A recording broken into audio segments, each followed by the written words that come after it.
قل هذه سبيلي أدعو إلى الله على بصيرة أنا ومن اتبعني وسبحان الله وما أنا من المشركين. Nah sekarang kita lanjut pelajaran Sirah Nabawiyah.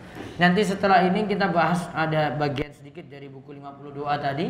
Kemudian setelah itu nanti saya akan bahas tentang amal-amal yang ringan namun berpahala besar nanti sebelum masuk ke pelajaran Sirah Nabawiyah. Monggo dibaca Hijrah ke Habasyah. Hijrah ke Habasyah. Ibnu Ishaq berkata, setelah Rasulullah SAW melihat apa yang menimpa para sahabatnya dari siksaan, sementara beliau mendapat perlindungan yang cukup dari Allah, kemudian juga dari pamannya Abu Thalib, dan beliau merasa tidak mampu memberikan perlindungan kepada mereka. Pada saat itulah beliau berkata kepada mereka, seandainya kalian pergi ke negeri Habasyah, karena negeri itu dipimpin oleh seorang raja yang tidak satupun dari rakyatnya yang terzalimi, dan bumi itu adalah bumi yang aman. Tinggallah kalian di sana hingga Allah memberikan jalan keluar kepada kalian dari apa yang menimpa kalian. Nah, hijrah ke negeri Habasyah. Habasyah itu di mana? Kalau di peta jenengan itu ingin lihat, itu ada di daerah sekitar Ethiopia dan Sudan. Di benua apa itu? Afrika. Kenapa pergi ke sana? Di antara alasannya di situ aman.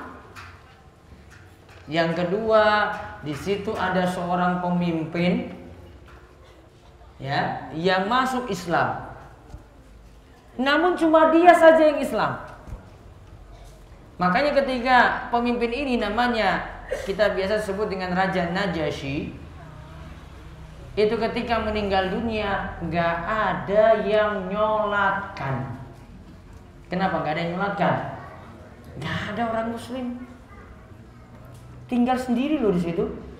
Namun dia jadi pemimpin. Maka karena dia punya kuasa, berarti bisa memberikan rasa aman kepada orang-orang yang datang, termasuk orang-orang Islam juga. Buktinya dia tidak disolatkan, Bapak Ibu. Ketika tidak disolatkan di situ, Nabi SAW dengar kabarnya, wahai Rasulullah, Raja Najasyi meninggal dunia. Maka Rasulullah SAW perintahkan para sahabat, ayo kita laksanakan sholat gaib. Sholat apa? Gaib. Sholat gaib itu gimana cara lakukannya?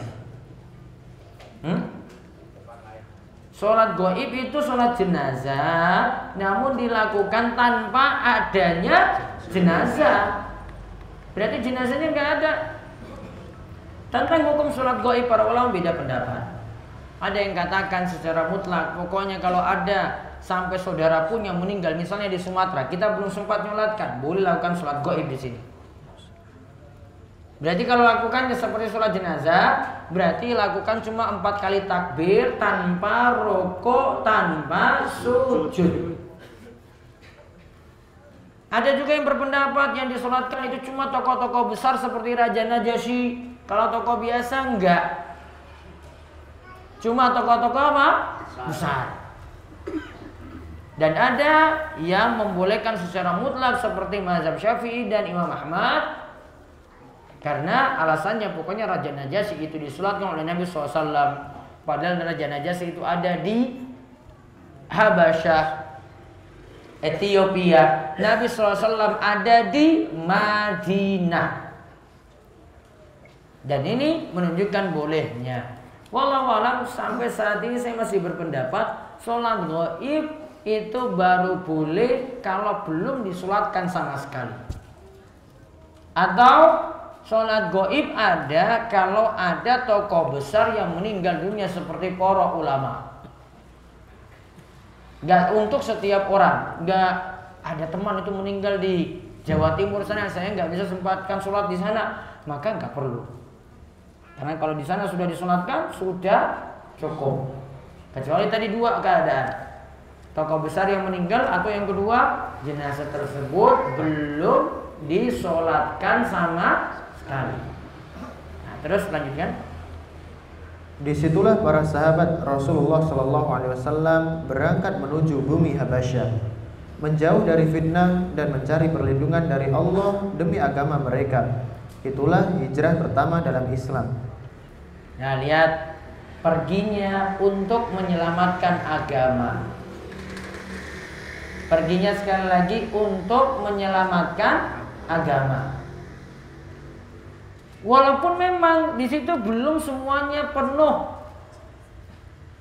semuanya masuk Islam. Ini sama saja cuma pindah tempat aja. Ini dari negeri Mekah pindah ke Habasyah, cuma pindah tempat yang sama-sama di situ belum berislam. Yang awal, yang umat Islamnya itu banyak belum. Namun masih lebih ringan, masih lebih enak tinggal di Habasyah. Karena di situ aman, tidak diganggu seperti ketika di Mekah. Kemarin kan kita sudah lihat bagaimana siksaan yang ditimpakan oleh orang-orang kafir Quraisy kepada Nabi SAW dan pengikutnya. Ada yang kena omongan, ada yang sampai disiksa. Bahkan satu keluarga itu ada yang disiksa. Nah, terus di bawahnya lagi. Di antara yang berhijrah dari mereka adalah Utsman bin Affan radhiyallahu anhu bersama Ruqayyah putri Rasulullah SAW. Nah, Utsman kan menikah dengan Ruqayyah. Itu Utsman, pakai TS ya, bukan ST. Utsman itu menikah dengan Ruqayyah. Itu istri pertamanya dulu. Lalu setelah Ruqayyah nantinya meninggal dunia, Utsman menikah dengan Ummu Kulsum. Setelah kapan? Meninggal dunia. Berarti Utsman menikah dengan dua putri baginda Nabi Shallallahu Alaihi Wasallam. Siapa dua putrinya? Ruqayyah. Yang kedua Ummu Kulsum. Boleh nggak seperti itu? Boleh. Namun kalau dua-duanya hidup dinikahi sekaligus nggak boleh. Itu namanya mahram muakkad, mahram temporer, mahram sementara. Kalau sudah nikah dengan kakaknya, nggak boleh nikah dengan adiknya. Namun kalau kakaknya meninggal dunia, boleh menikah dengan adiknya. Nggak boleh sekaligus dua-duanya. Itu yang terjadi pada Utsman bin Affan. Sampai-sampai Nabi SAW katakan kayak gini, andai saya punya putri lagi yang ketiga, saya nikahkan kamu lagi nanti. Padahal sudah dua itu dengan Utsman bin Affan. Andai saya punya putri lagi yang belum menikah, saya akan nikahkan lagi padamu. Berarti laki-laki yang baik gak ini Utsman? Iya, luar biasa. Dan Utsman itu sangat lembut sekali. Sampai-sampai malaikat pun itu malu pada Utsman. Malaikat saja malu pada Utsman bin Affan. Nanti suatu waktu kita akan ketemu lagi kisah-kisah tentang Utsman. Ini baru perjalanannya ke negeri Habasyah bersama dengan istrinya siapa? Ruqayyah. Putri Nabi ada berapa kemarin sudah kita bahas? Ya bapak-bapak, ada berapa putrinya? 4. Putranya ada berapa? 3. Putrinya siapa saja? 1 dulu, Zainab. 2, Ruqayyah ini. 3, Ummu Kulsum. 4, Fatimah. Diulang. 1, Zainab. 2, Ruqayyah. 3, Ummu Kulsum. 4, Fatimah. Ulang. 1, Zainab. 2, Ruqayyah. 3, Ummu Kulsum. 4, Fatimah. Putranya kanjeng Nabi. 3, 1 Abdullah. 2 Ibrahim. 3 Qasim. Diulang. 1 Abdullah. 2 Ibrahim. 3 Qasim. Nah terus dibaca lagi.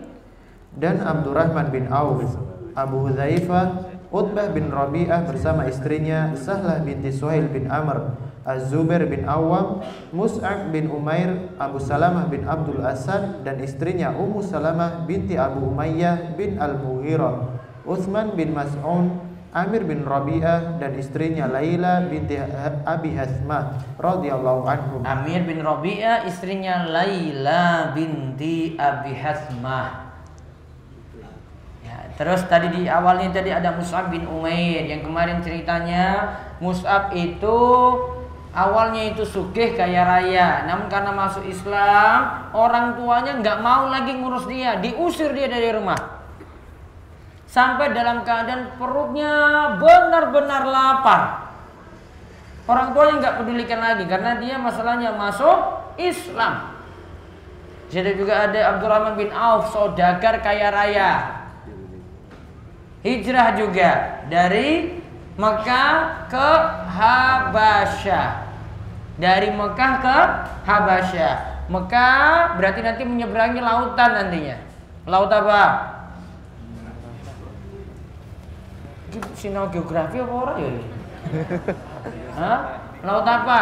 Niki Saudi Arabia, wonten Jeddah. Terus ada laut. Terus ini Afrika, laut apa? Merah. Pas di Masjid Terapung loh itu, Pak. Laut apa? Merah.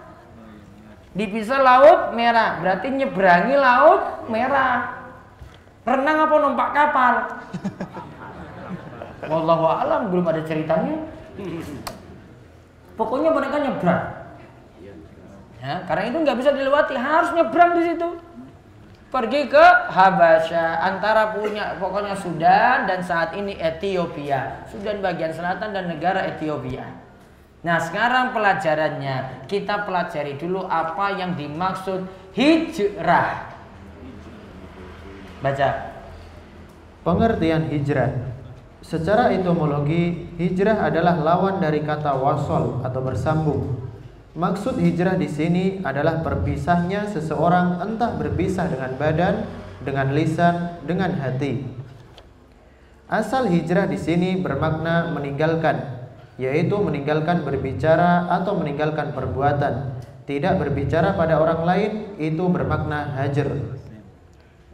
Sedangkan kalau membahas hijrah ada dua maksud. Yang pertama, hijrah hissi, yaitu berpindah tempat, yaitu berpindah dari negeri kafir ke negeri Islam, atau berpindah dari negeri yang banyak fitnah ke negeri yang tidak banyak fitnah. Ini adalah hijrah yang disyariatkan. Yang kedua, hijrah maknawi atau dengan hati, yaitu berpindah dari maksiat dan segala apa yang Allah larang menuju ketaatan. Secara bahasa hijrah itu artinya meninggalkan. Dan kalau kita bahas hijrah itu punya dua maksud. Yang pertama, pindah tempat. Dari mana? Negeri kafir ke negeri muslim. Atau di suatu tempat yang ini fitnahnya terlalu banyak, pindah ke yang lebih ringan. Itu namanya hijrah, pindah tempat. Kemudian yang kedua, hijrah maknawi dengan hati, yaitu berpindah dari maksiat. Berarti dia meninggalkan maksiat, tidak lanjut maksiatnya. Sekarang kalau kita lihat dari hijrah yang pertama, dari pengertiannya saya sudah bisa dipahami. Berarti yang dimaksudkan pindah tempat, dari negeri kafir ke negeri muslim. Orang Gunung Kidul mau hijrah kemana? Hah? Perlu hijrah enggak? Mau pindah kemana lagi? Apa itu negeri kafir? Pindah kemana? Oh, cuma hijrah hati. Hijrah pindah tempat perlu nggak? Kayak Abdurrahman itu bawa barang-barangnya pindah dari Selang misalnya, perlu? Hah? Perlu nggak di sini pindah tempat? Atau ada yang mau hijrah dari Gunung Kidul? Wah, saya mau pergi, pokoknya jauh, pokoknya di sini sudah nggak betah lagi. Ada? Ada sini bapak. Ada yang mau hijrah sekarang juga? Pindah tempat loh, yang belum maksud. Ada yang mau pindah tempat? Ngapain? Gunung Kidul sudah makmur, sudah aman, tentram. Bisa ngaji nggak di sini? Bisa. Alhamdulillah bisa. Di tempat lain sulit ngaji.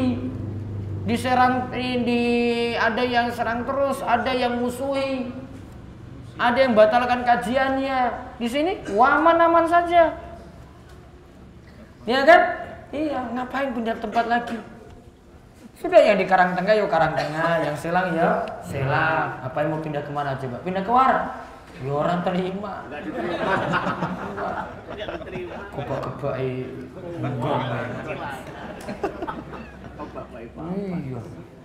Mau sana biar sepi, nggak banyak orang, mau pindah-pindah. Ya.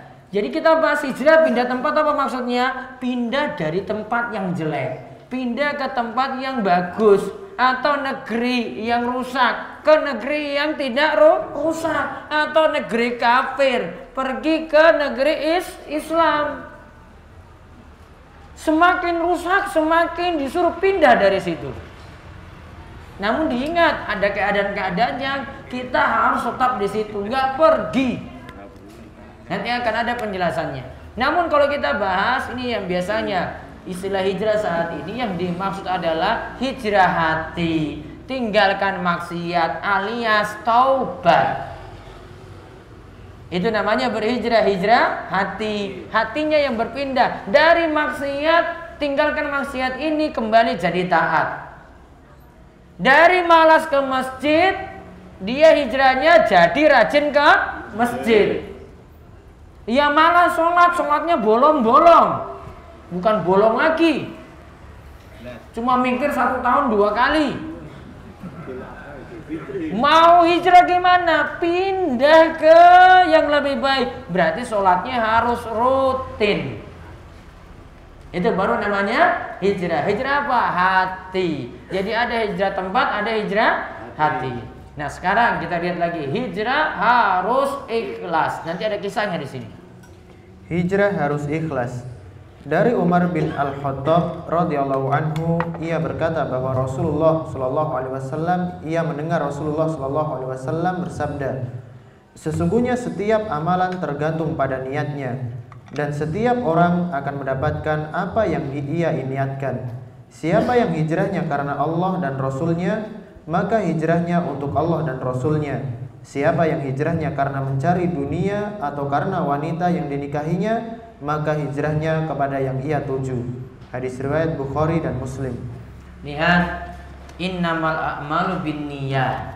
Sesungguhnya setiap amalan tergantung pada niat. Wa innamal li imrin manawa. Dalam lafaz yang lain. Dan sesungguhnya setiap orang akan mendapatkan apa yang ia niatkan. Faman kanat hijratu ilallahi wa rasuli. Fa hijratu ilallahi wa rasuli. Siapa yang hijrahnya karena Allah dan Rasulnya, berarti hijrahnya diterima.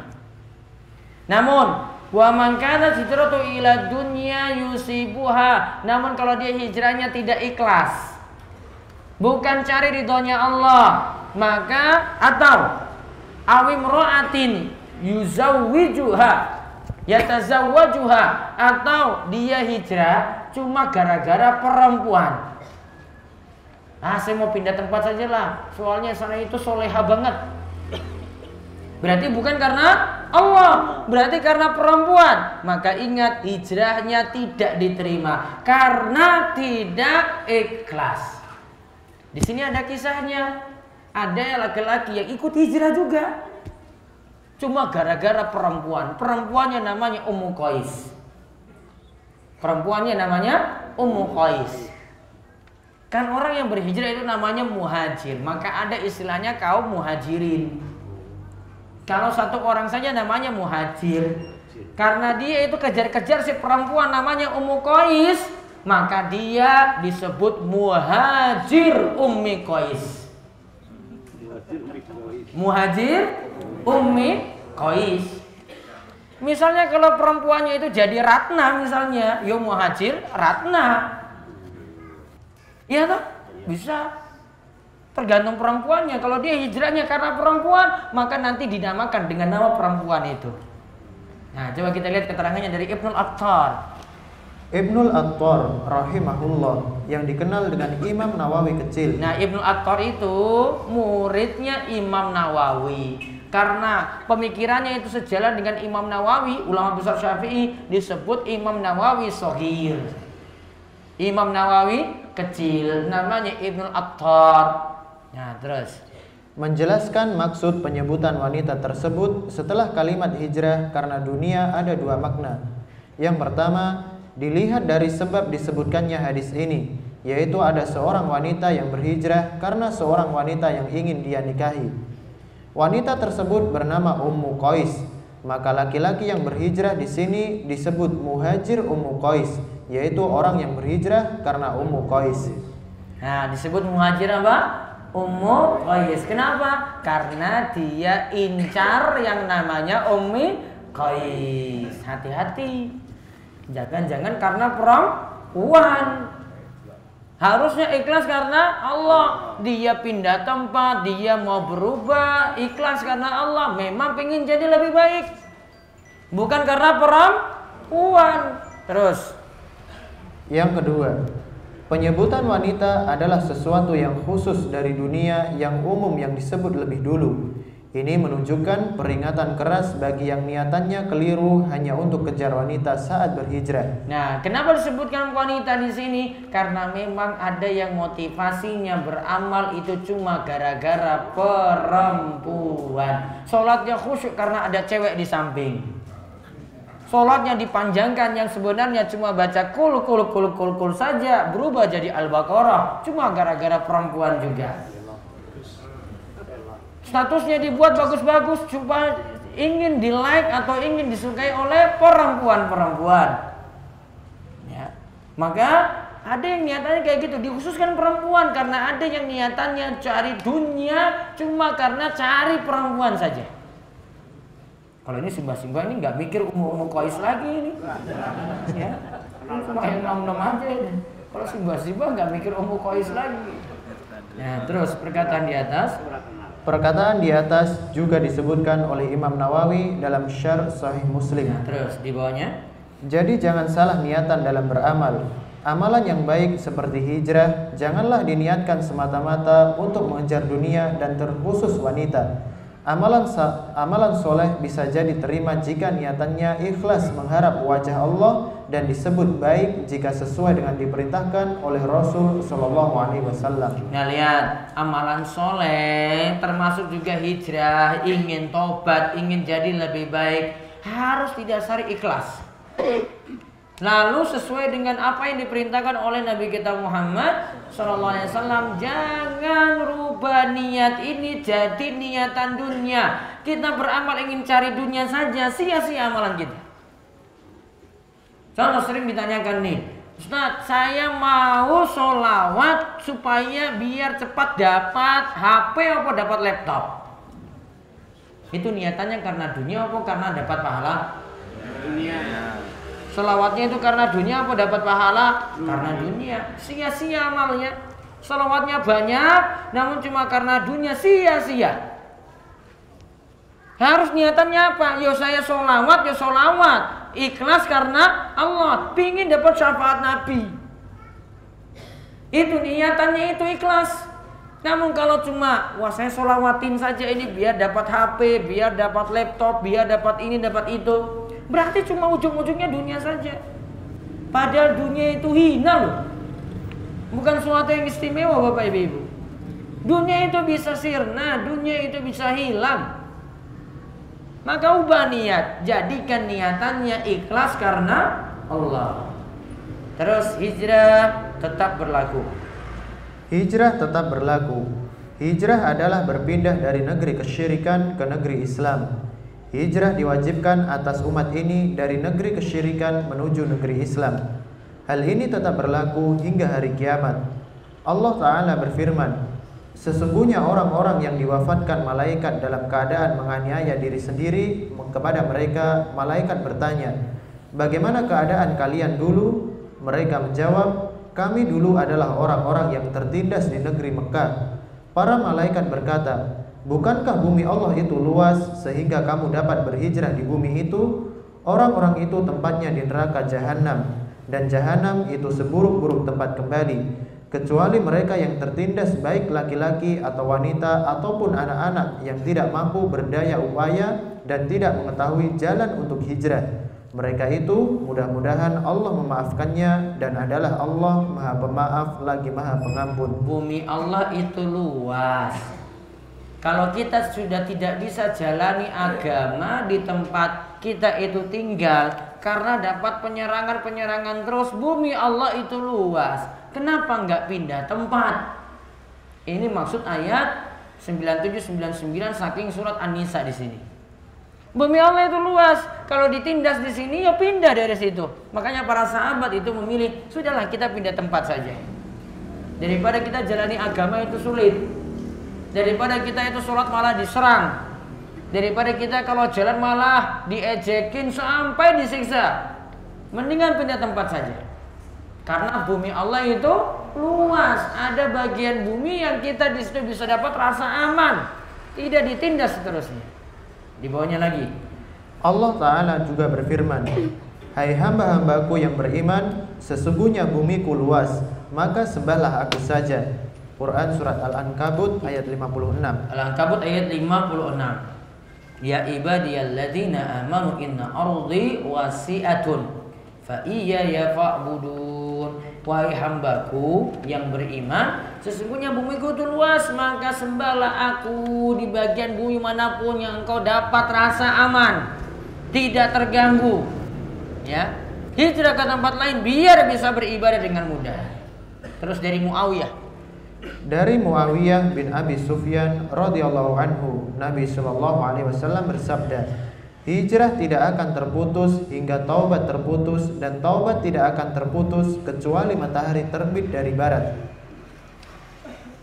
La tanqati'ul hijratu hatta tanqati'at taubatu. Hijrah tidak akan terputus hingga taubat terputus, yaitu maksudnya hari kiamat datang. Dan taubat tidak akan terputus kecuali matahari terbit dari barat, alias kiamat. Berarti sampai saat ini pun masih tetap berlaku hijrah. Namun tidak ada lagi hijrah dari Mekah ke negeri lain. Karena di Mekah sudah jadi negeri Islam. Islam sudah dijalankan dengan baik di sana. Maka tidak ada lagi hijrah dari Mekah keluar Mekah. Terus yang terakhir, hukum safar dan tinggal di negeri kafir. Hukum safar dan tinggal di negeri kafir. Safar ke negeri kafir tidaklah dibolehkan kecuali jika memenuhi 3 syarat.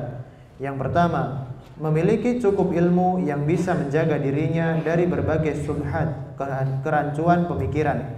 Yang kedua, memiliki agama yang kuat agar menjaga diri dari nafsu syahwat. Yang ketiga, butuh untuk bersafar ke negeri kafir. Nah, lihat, kita mau pergi ke negeri kafir itu nggak bisa sembarangan. Karena tadi kan disuruh hijrah. Hijrahnya dari mana tadi? Negeri kafir ke negeri Islam. Berarti kita nggak boleh buat balik.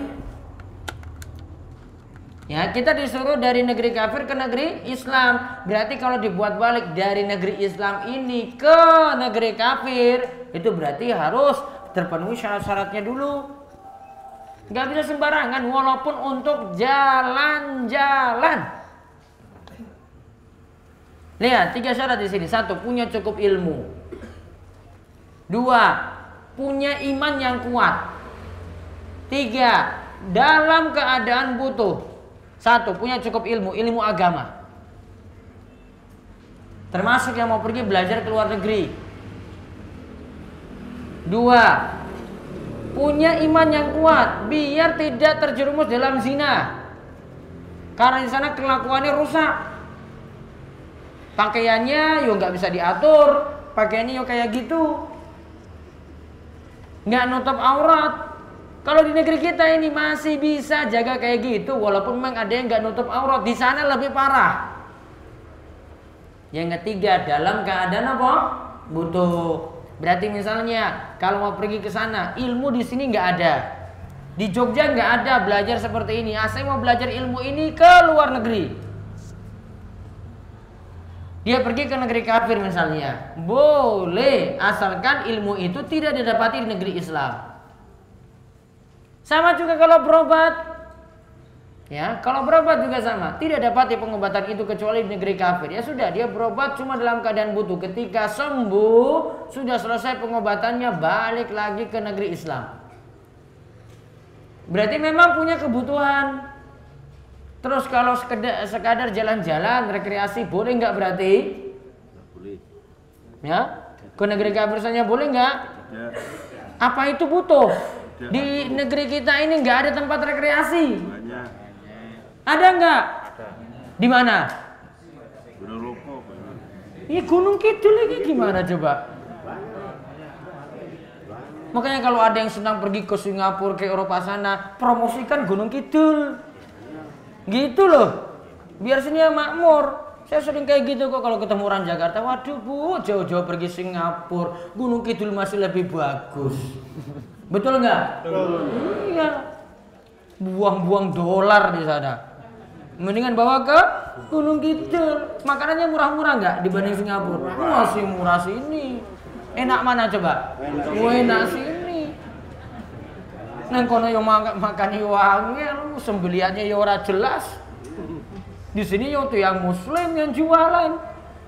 Ya kan tiwulnya enak enggak? Enak. Orang-orang Jakarta tuh kan nggak tahu kalau ke sini tuh Masya Allah dikasih tempe saja itu syukurnya bukan main. Masya Allah ini enak banget. Ya Allah itu cuma digoreng biasa coba. Mungkin sana sudah terlalu banyak polusi kali ya. Dikasih tiwul itu syukurnya bukan main. Masya Allah kok ini enak sekali yo tiwul kayak gini. Yo iya jelas. Kayaknya kalau mau itu ya pergi ke sini ada tempat rekreasi banyak sekali. Ngapain pergi jauh-jauh sampai ke Eropa, Amerika, Singapura? Ya Allah ongkosnya habis mahal-mahal coba. Padahal cuma apa? Rekreasi, buang-buang uang saja coba. Belanja sana sini, apa di sini nggak bisa belanja juga? Ya bisa. Online juga bisa. Makanya rajin-rajin promosikan Gunung Kidul loh Bapak-bapak. Ini promosikan nggak ini? Promosi. Murah paling. Bingung juga, gitu caranya. Kalau ngomong sama orang Jakarta gitu, wah jauh-jauh sampai Singapura, mending duitnya itu ke Gunung Kidul. Ada nggak pantai kayak di sana? Mau lebih di sini? Banyak sekali, betul nggak? Mau pergi ke gua-gua juga ya ada. Ya nak? Mau lihat hijau-hijau juga ada. Yo, namun sekarang yo kering. Nah, lihat hijau juga bisa. Aman. Kalau pergi keluar, ilmu harus punya dulu untuk jaga agama. Iman harus kuat dulu untuk ngatasi syahwat-syahwat, nafsu-nafsu syahwat di sana. Seks bebas itu kalau di sana. Yang ketiga apa? Pergi ke sana kalau butuh. 3 syarat ini terpenuhi. Kalau terpenuhi silakan. Kalau memang punya kebutuhan mau pergi ke sana. Berarti kalau cuma sekadar jalan-jalan saja, nggak perlu sampai ke sana. Karena di Indonesia pun ada, di Gunung Kidul pun juga ada. Terus di bawahnya. Bersafar ke negeri kafir dengan tujuan untuk berobat atau belajar dan tidak didapati di negeri muslim seperti itu, lalu yang ingin bersafar memiliki ilmu dan agama yang bagus, maka tidak mengapa bersafar ke negeri kafir. Namun kalau tujuannya untuk sekedar rekreasi, maka itu bukan kebutuhan karena masih bisa dilakukan di negeri muslim. Nah, kalau cuma rekreasi masih bisa dilakukan di negeri muslim, bukan kebutuhan. Ada orang itu yang nabung uang, mungkin dalam waktu yang lama loh. Ini cuma tukang ojek online. Uangnya untuk apa? Dia kumpul nonton final Piala Dunia. Di Rusia kemarin tuh ya Allah, buang-buang duit tenan. Cuma tukang ojek online. Kira-kira uang ini bisa untuk apa coba? Tuku mobil itu. Pergi jauh, umroh lagi itu coba lihat. Umroh, malah pergi kemana? Eropa sana ke Rusia. Cuma nonton apa? Bola. Kok orang mikir ya itu ya? Padahal dia sudah lewat Arab itu. Lewat Arab dari Indonesia kan lewat tuh, lompat itu. Enggak turun dulu. Yo juga enggak bisa turun. Namun kok enggak mikir itu ada yang lebih manfaat, lebih faedah. Mungkin dia punya kebutuhan juga ada. Nabung-nabung lama-lama cuma pergi ke sana coba jalan-jalan. Heman-heman kan? Terus berikutnya. Adapun tinggal di negeri kafir harus dengan 2 syarat. Yang pertama, merasa aman dengan agamanya. Yang kedua, mampu menegakkan dan menghidupkan syiar agama di tempat tinggalnya tanpa ada penghalang. 1, kalau mau tinggal di negeri kafir, tambah lagi syarat di sini. Kalau benar-benar mau tinggal 1, merasa aman dengan agamanya. Agama kita tidak diambil. Gak sampai kita itu banyak maksiat di sana. Gak sampai murtad ketika di sana. Karena ada itu, bahkan ini dari negeri Islam juga. Bahkan ada juga dari negeri Arab. Sampai sana rusak semuanya. Murtad ada beberapa yang seperti itu. Bahkan yang saya pernah nonton di video itu, ini hafiz Quran, hafal Quran. Pindah ke sana, dia tinggal di sana, jadi orang ateis. Tahu orang ateis? Nggak percaya lagi Tuhan coba. Padahal seorang apa? Hafal Al-Quran. Dites juga dia masih bisa itu hafal Al-Quran. Jadi apa? Ateis. Nggak percaya lagi Tuhan. Bukan murtad ini, nggak percaya lagi Tuhan. Bukan pindah agama, tidak percaya lagi Tuhan. Hafiz Quran loh itu. Agamanya nggak bisa dijaga ini. Kalau nggak salah tadi itu orang Mesir. Saya lupa namanya dulu itu. Saya pernah nonton videonya. Saya bilang, luar biasa. Saya takut juga kayak begitu. Yang kedua apa? Mampu jalankan syiar agama di sana. Sholat yo mudah. Mau pergi sholat berjamaah juga nggak dilarang-larang. Ibu-ibu pakai jilbab pun nggak masalah. Kalau semuanya dibebaskan, silahkan tinggal. Kalau memang tadi 3 syarat di awal tadi terpenuhi. Punya agama yang bagus, punya iman yang bagus, butuh untuk tinggal di sana. Misalnya dia mau berdakwah di sana, supaya orang-orang di sana bisa tahu tentang Islam itu seperti apa. Boleh. Yang penting bisa jalankan agama dengan baik. Wallahu a'lam bishawab. Itu tentang hijrah ke Habasyah. Masih berlanjut lagi tentang hijrah ini di kesempatan berikutnya insya Allah.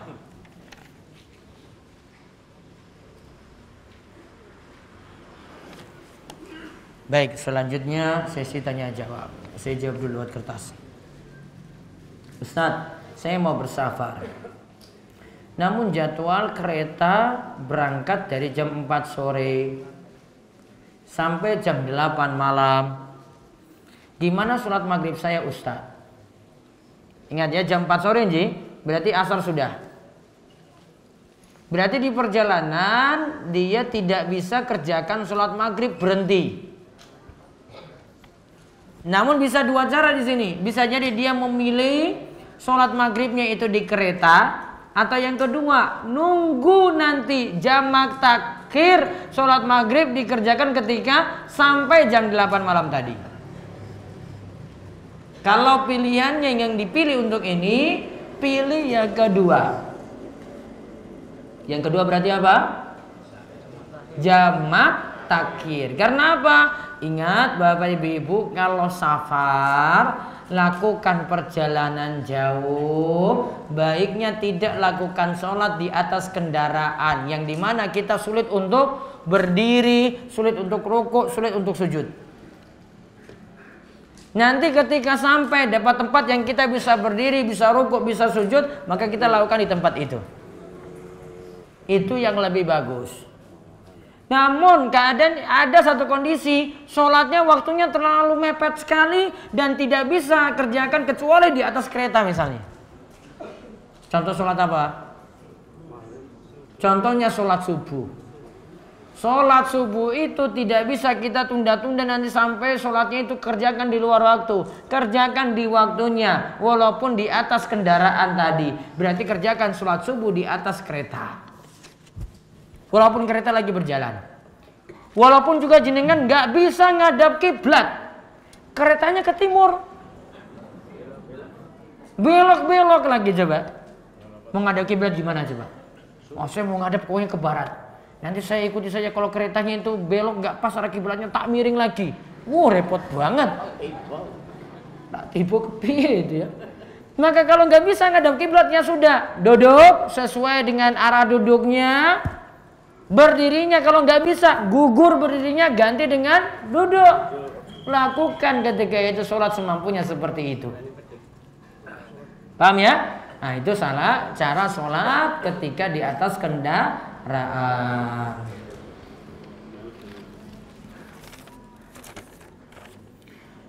kesalahan atau lupa apa saja di waktu sholat sehingga harus diwajibkan sujud syahwi. Sujud syahwi itu dilakukan satu,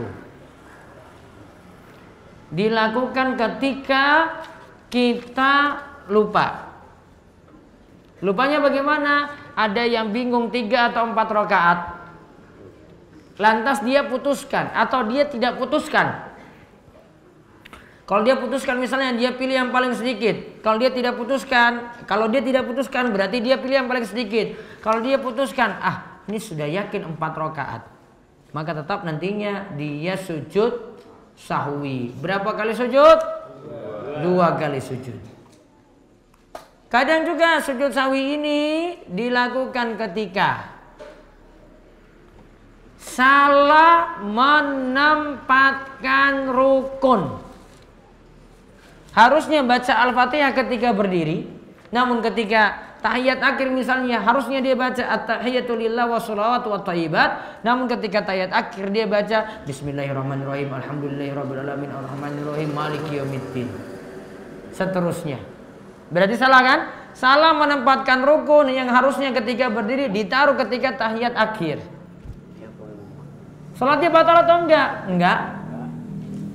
Nantinya dia ganti dengan sujud sahwi, nutupi itu. Kapan lagi sujud sahwi? Contoh sujud sahwi lagi ketika meninggalkan sunnah abad. Sunnah abad itu apa? Yaitu pekerjaan sunnah yang menyebabkan sujud sahwi. Contohnya apa? Tahiyat awal. Tahiyat awal itu dalam mazhab Syafi'i masuk dalam sunnah abad. Bapak ibu-ibu ini harus pahami ini baik-baik. Kalau misalnya jenengan dari rakaat kedua nggak sempat duduk tahiyat awal, sudah terlanjur berdiri sekarang di rakaat ketiga, Allahu Akbar berdiri, baiknya tidak kembali ke tahiyat awal. Tidak kembali ke tahiyat awal, tetap lanjut terus sholatnya sampai rampung. Kurang apa tadi? Kurang tahiyat awal. Tahiyat awalnya ditutup dengan sujud sahwi. Bisa juga karena meninggalkan sunnah abad. Yang benar sujud sahwi itu 1 kali atau 2 kali? 2 kali. Apa bacaan sujud sahwi? Sama seperti sujud biasa. Adapun bacaan yang ada yasjudu yashu itu ya, ada kan? Ada kan? Maka bacaan ini sebagian ulama dhaifkan. Maka baiknya seperti bacaan sujud biasa. Subhana rabbiyal a'la, subhana rabbiyal a'la, subhana rabbiyal a'la. Kayak gitu lebih aman. Ustadz, bolehkah ikut bisnis MLM? Hadiahnya jalan-jalan ke luar negeri. Tadi kan mesti diterangkan tak? Boleh nggak jalan ke luar negeri? Boleh nggak? Asalnya tidak boleh kalau itu negeri kafir, kecuali kemana tadi? Arab. Ngapain? Yo nggak jalan-jalan. Haji atau umrah. Terus saya sudah ada di grup tersebut. Apakah saya harus keluar grup itu, Ustadz? Saran saya tinggalkan bisnis MLM. Itu kalau di zaman Belanda itu namanya sistem kerja rodi. Kenapa kerja rodi? Yang susah-susah tuh yang di bagian bawah.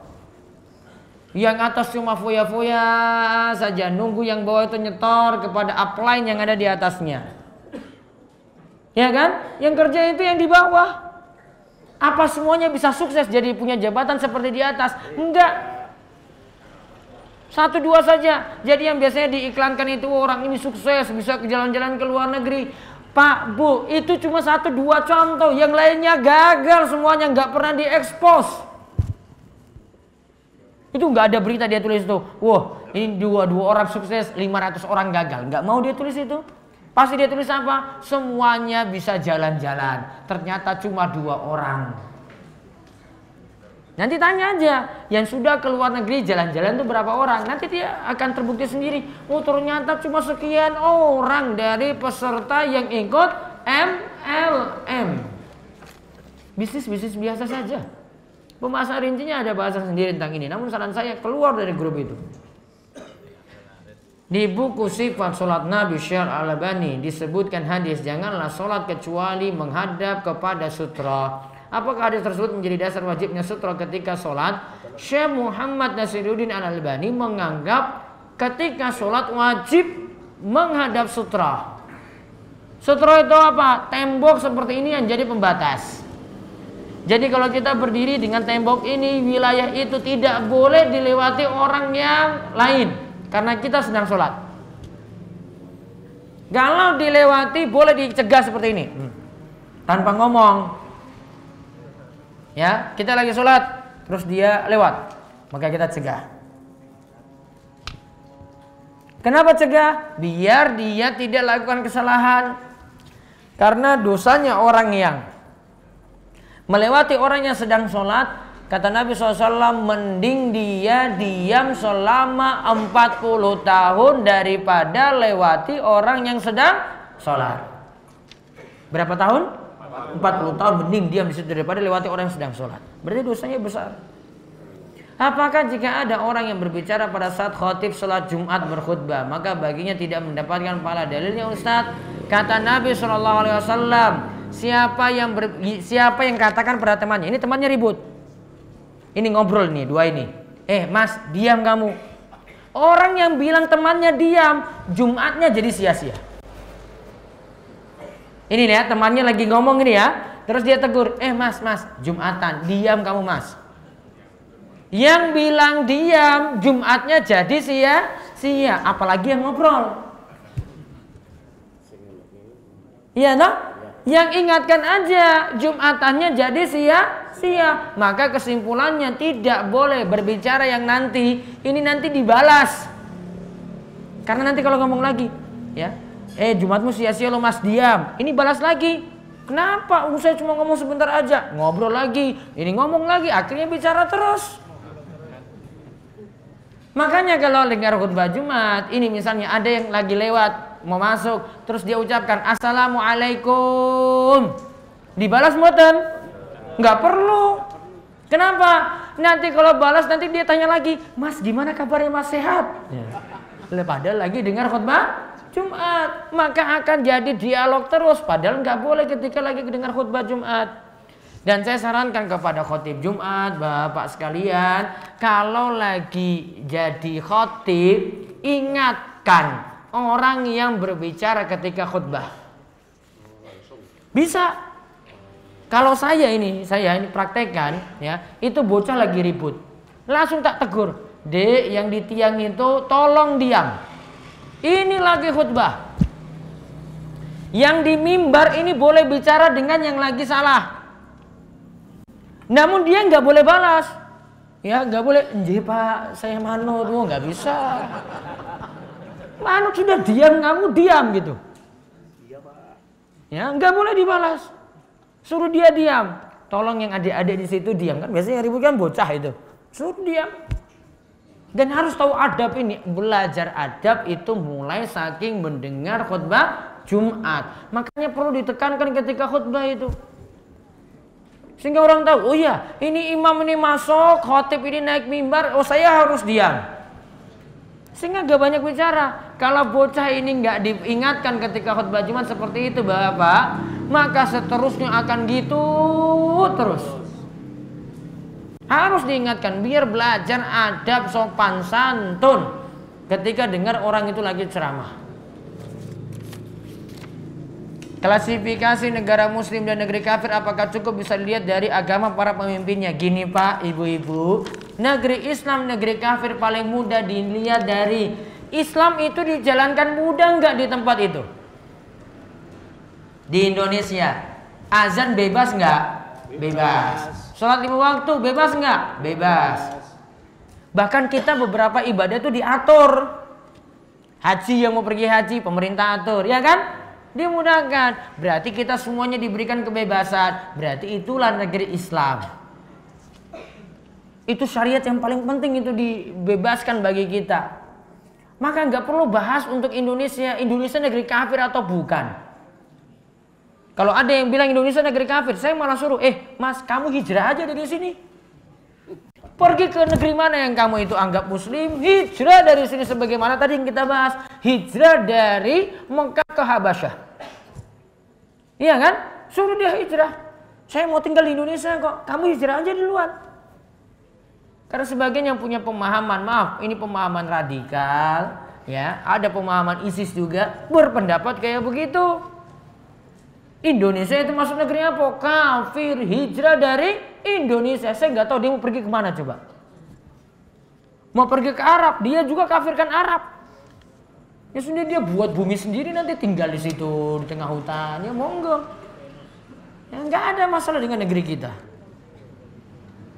Bagaimana hukumnya bagi suami yang suka membanding-bandingkan antara istri dan ibu kandungnya? Dan disebut apakah yang seperti itu? Yang jelas gini, banding-bandingkan istri dengan ibu itu nggak perlu. Yang ada nanti tukaran saja, yang ada nanti cekcok aja. Maka harus tahu perasaan istri itu nggak boleh dibanding-bandingkan dengan ya ibunya.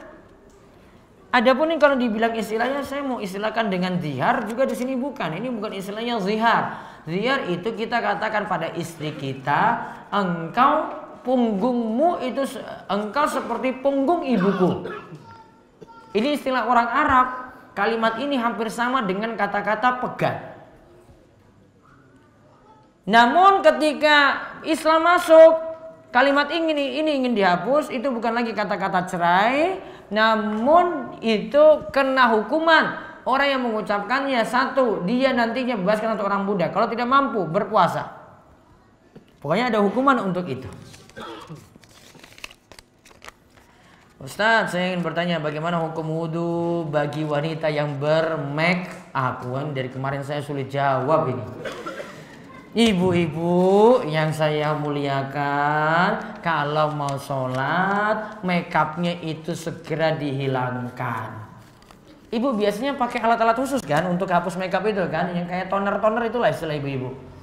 Saya nggak paham itu istilah ibu-ibu apa, sama cleaner-cleaner apa gitu. Iya nggak ibu-ibu? Kesinggung rapopo, yes.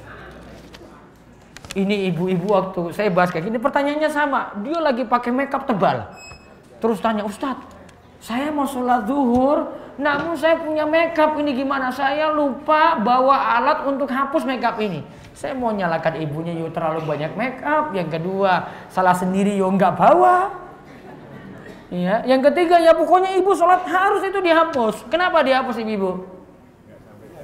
Kenapa? Air itu kalau make up ini 1 senti, ibu punya make up ini bedaknya 1 senti misalnya, itu air nggak bisa masuk. Padahal syarat untuk wudhu apa? Ini loh, ini kena air semuanya bu. Makanya salah sendiri kalau nggak bawa toner-toner tadi itu. Saya juga bingung mau terangkan ini loh. Ya tak ngomong rasa make up, ya iki wis terlanjut make up. Nggak bawa itu ya juga salah, ya serba salah. Saya kan sudah sering kali ini jelaskan, poros sahabat wanita dulu saya ini senangnya itu make up itu di hadapan siapa? Suami. Di hadapan suami. Coba lihat make upnya itu. Bar subuh, iki wis sholat subuh loh itu. Bar subuh make upan lagi. Gak tahu dia ngomong anak atau enggak. Ya pokoknya make up. Mau datang zuhur, sebelum masuk zuhur, make upannya itu dihapus loh bu. Terus setelah itu wudhu, sholat. Setelah itu make upan lagi. Ya. Terus datang lagi sholat nyasar. Make upnya dihapus lagi. Sholat nyasar wudhu. Terus bar nyasar, make upan lagi. Masya Allah. Rajin make up tapi untuk suami. Paham ibu-ibu? Hah? Paham ibu-ibu? Makanya make upnya tuh jangan 1 senti. Sulit dihapus. Kenapa saya bilang 1 senti? Wong dia aja mikirnya mau hapus gimana aja bingung. Apalagi kita yang nggak pernah make up.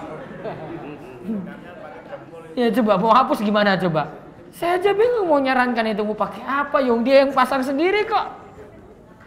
Paham ibu ini ya? Jadi kalau mau sholat itu tadi tuh loh. Ini dihapus semuanya. Baru jenengan wudhu. Biar apa tujuannya? Air ini kena permukaan kulit, bukan kena make up-annya. Wes kesinggung rapopo. Gimana lagi ya tuh? Kepiye coba mau jelaskan? Apakah sutroh dari kayu, tas dan sejenisnya tidak ada tuntunan dari Rasulullah SAW? Boleh pakai itu. Yang jelas pembatas tadi boleh tembok, boleh sesuatu yang ditaruh di depan situ untuk menandakan itulah tempat batasan kita sholat. Oh iya, disuruh umumkan kajian. Gih, oke Bu, sebentar ya. Apakah ada sunahnya mengangkat kedua tangan setelah bangkit dari tahiyat akhir? Apa ini? Karena mengikuti imam, namun makmum masbuk, masih belum menyelesaikan berapa rakaat lagi.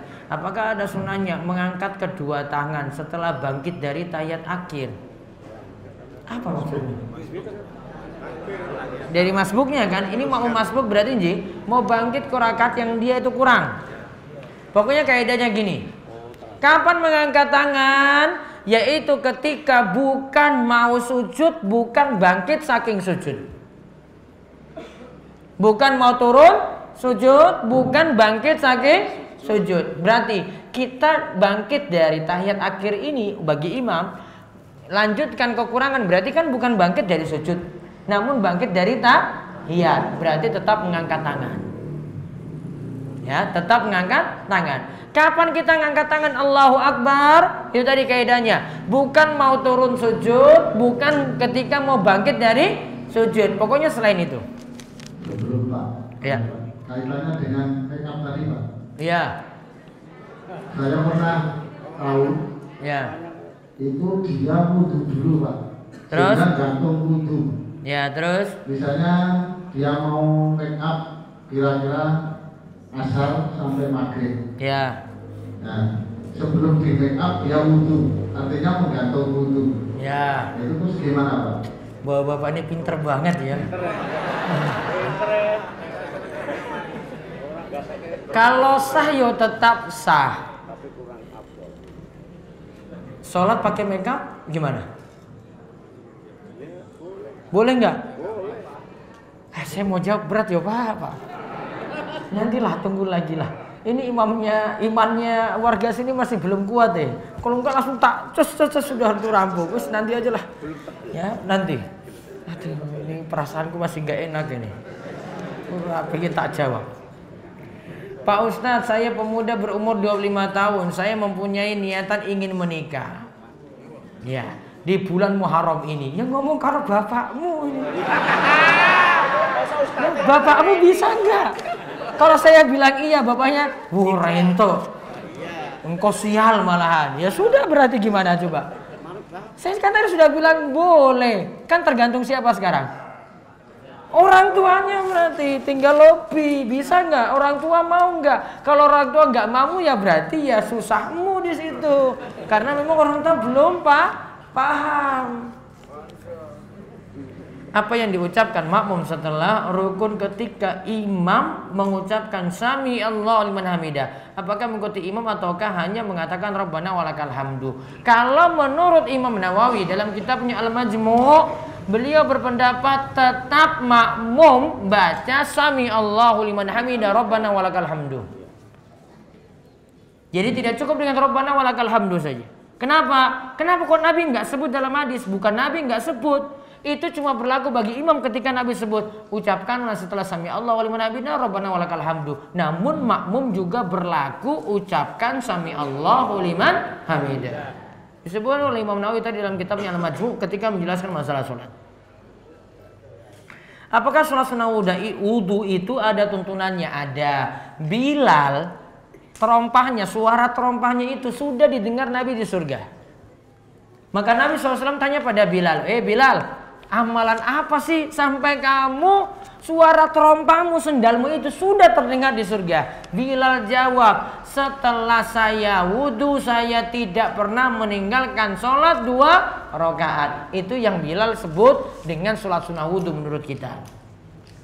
Saya pernah dikasih tahu sama orang yang bisa dianggap pandai agama, bahwasanya jika kita terlambat sahur itu boleh sahur asal sebelum waktu duha. Ngawur. Gak ada yang berpendapat kayak gini nih. Ini nyelisihi ayat surat Al-Baqarah 187. Dia nyelisih ayat Al-Quran loh ini. Saya bukan bahas hadis, ini nyelisih ayat. Wa kulu washrabu hatta yatabayyana lakumul khaytul abyadu minal khaytil aswadi minal fajr. Makan minumlah sampai terang bagi kalian benang putih. Sebelumnya benang hitam, artinya gelap malam. Subuh masuk berarti tidak boleh lagi makan sahur. Yang tadi kalau sebut apa? Berlaku untuk apa? Puasa sunnah. Namun pagi-pagi bukan makan sahur. Namun belum makan sama sekali, jam 8 boleh berniat. Ada seorang berpendapat bahwa puasa Asyura adalah bertepatan dengan tanggal 1 Syuro. Enggak tepat. Asyura secara bahasa Asyura. Asyur itu apa? 10. Berarti tanggal 10-nya. Saya sejak kecil dirawat oleh nenek tiri yang mana beliau tidak punya anak. Apakah sampai doa saya kepada beliau? Dan bagaimana keutamaan di sisi Allah orang yang tidak punya keturunan tadi? Yang jelas gini, jenengan jadi anak angkat, doakan ibu angkat atau simba tadi, doanya sampai. Ya, doanya sampai pada orang yang telah meninggal dunia, tidak terhalang. Yang nanti berbeda di sini adalah dalam hal penyikapannya seperti anak kandung. Contoh waris. Kalau waris nggak bisa, anak angkat nggak dapat. Ya, cucu angkat juga nggak dapat. Cuma anak kandung saja. Bagaimana hukum bekerja di negeri kafir? Apa bisa disamakan dengan poin ketiga tadi? Ya, 3 poin. Ingat, punya agama bagus, iman bagus butuh. Kerja di luar negeri bukan kewajiban. Kalau pergi ke sana, ini saya sarankan, ini saya nggak tahu, ini laki-laki apa perempuan. Kalau perempuan saya nggak sarankan pergi ke luar negeri, termasuk pergi ke Arab. Mudorotnya besar. Dia tinggalkan suaminya akhirnya sendiri di sini. Kalau punya anak ya suami ngurus sendiri. Saya sering dengar kasus ketika suaminya ditinggal malah rabi meneh loh itu. Atau enggak dia selingkuh. Bahkan ada sebaliknya, yang laki-laki pergi ke luar negeri, perempuan di sini. Laki-lakinya nikah lagi di sana. Terus perempuan ini katanya datang juga ke sana cari-cari suaminya, dapati suaminya juga nggak mau ngaku kalau itu adalah istrinya. Celaka tenan kan? Iya. Makanya mudorotnya banyak kalau jarak jauh seperti itu kalau menikah. Apakah setelah sholat tahajud wajib diakhiri dengan sholat witir? Disunahkan. Sholat malam, sholat tahajud ditutup dengan sholat witir. Menyentuh ujung kemaluan lelaki sehabis wudhu, apakah membatalkan wudhu? Dia nyentuh langsung loh ini. Batal mboten? Kata Nabi SAW, man massa dzakarahu falyatawadda. Siapa yang nyentuh kemaluannya langsung maka hendaklah dia berwudu. Berarti batal. Namun dalam hadis yang lain Nabi SAW katakan kemaluanmu itu sama seperti bagian tubuhmu yang lain, seperti kulitmu yang lain. Maka ada kompromi hadis dari Syekhul Islam Ibnu Taimiyah, beliau katakan menyentuh kemaluan tidak membatalkan wudu, namun disunahkan untuk berwudu. Saran saya tetap ulangi wudu lagi. Sholat 2 pagi waktunya jam berapa? Sampai jam berapa? Sekarang matahari terbit jam 5, sekitar 5.40 atau 5.35. Maka ditambah 15 menit itulah waktu awal sholat duha. Berarti sekitar 5.50. Berakhirnya adalah 15 menit sebelum masuk waktu zuhur. Waktu zuhur sekarang 11.45 taruhlah ya. Maka setengah 12 sudah rampung sholat duha. Benarkah ada keutamaan berdoa di antara 2 khutbah Jumat? Sebagian ulama seperti Imam Nawawi masih menganjurkan berdoa di antara 2 khutbah. Apakah bahaya hanya patung saja? Syukron. Apa ini maksudnya? Saya berteman kepada seorang lelaki yang saya anggap soleh. Kami saling curhat dan saling menasehati, dan kadang di tengah malam juga kol-kolan. Ini saya lakukan tanpa sepengetahuan dari suami. Ya Allah. Suami sibuk untuk kerja dan pesan-pesan masuk langsung saya hapus supaya tidak diketahui. Pengkhianat. Ya enggak? Suaminya enggak tahu, ketika suaminya mau cek dia sudah hapus. Berarti apa ini? Pengkhianat suami. Apakah ini termasuk perbuatan selingkuh? Sebentar lagi selingkuh. Ini baru langkah awal. Sebentar lagi, tunggu waktu saja. Ini dilanjutkan, Bu. Laki-lakinya tambah perhatian lagi, maka lanjut lagi sampai selingkuh. Paham ini ya? Ya, itu ujung-ujungnya ada.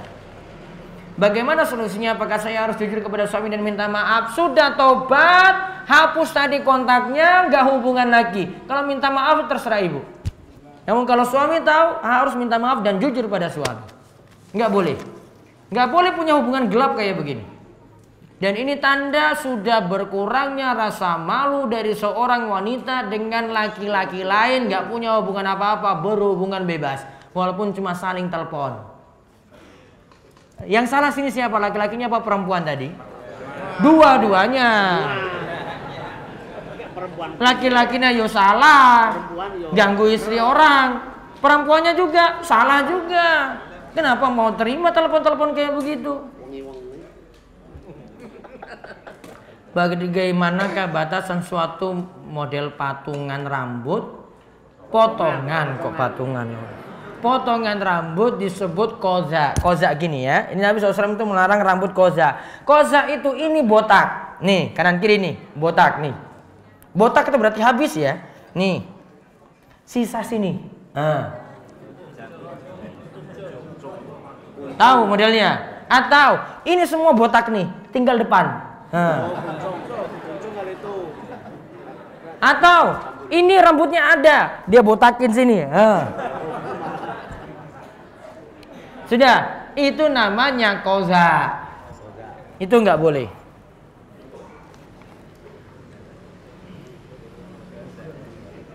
Apakah mentaati seorang ustadz yang menghalalkan yang haram dan mengharamkan yang haram, mengharamkan yang halal, bisa dijadikan musyrik? Bisa. Berarti syirik taat. Ini ustadznya ngomong A, pokoknya ikut terus. Sudah tahu itu haram, namun dia ikuti saja. Berarti dia tidak taat pada Allah, namun taat pada ustadznya. Nggak boleh. Apakah sebelum puasa itu diwajibkan keramas dulu? Mboten sah. Tanpa keramas juga tetap sah. Sama juga dengan puasa Ramadan loh. Lebih baik menghafal juz amma atau Al-Quran dulu. Hafalkan juz amma lebih dulu. Dan surat-surat pendek dari juz 29. Ya 29, 30. Baru nanti surat yang lainnya. Ustadz, ada orang yang tergolong. Apa ini?